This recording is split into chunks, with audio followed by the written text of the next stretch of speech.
Assalamualaikum warahmatullahi wabarakatuh. Hari ini, saya ingin berbagi tentang proses mengelola sumber daya manusia atau SDM.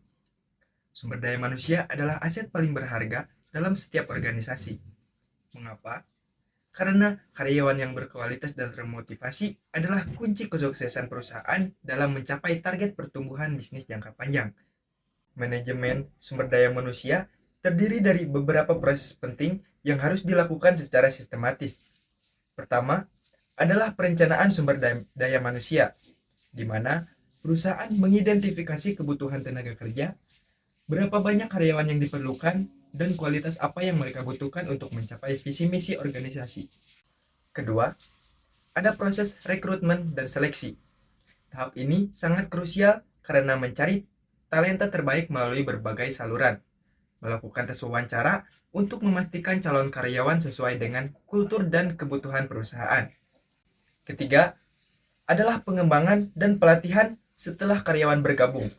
Perusahaan harus meningkatkan kompetensi dan skill mereka melalui training rutin sehingga mereka siap menghadapi tantangan pekerjaan dan dapat dipromosikan ke posisi yang lebih tinggi.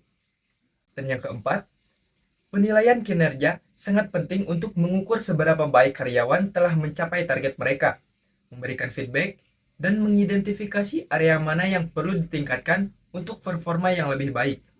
Supaya manajemen sumber daya manusia berjalan efektif, ada beberapa faktor yang harus diperhatikan. Pertama, adalah kompensasi yang adil dan kompetitif. Karyawan terus menerima gaji yang sesuai dengan tanggung jawab mereka, ditambah bonus dan insentif kerja sehingga mereka merasa dihargai. Selain itu, perusahaan perlu fokus pada retensi karyawan dengan menciptakan lingkungan kerja yang positif, memberikan peluang karir yang jelas, dan menjaga keseimbangan antara pekerjaan dan kehidupan pribadi. Komunikasi terbuka antara manajemen dan karyawan juga sangat vital untuk membangun kepercayaan dan budaya kerja yang inklusif. Dengan menerapkan manajemen sumber daya yang efektif, perusahaan akan mengalami peningkatan produktivitas, tingkat turnover yang lebih rendah, kepuasan kerja yang lebih tinggi, dan pertumbuhan bisnis yang berkelanjutan.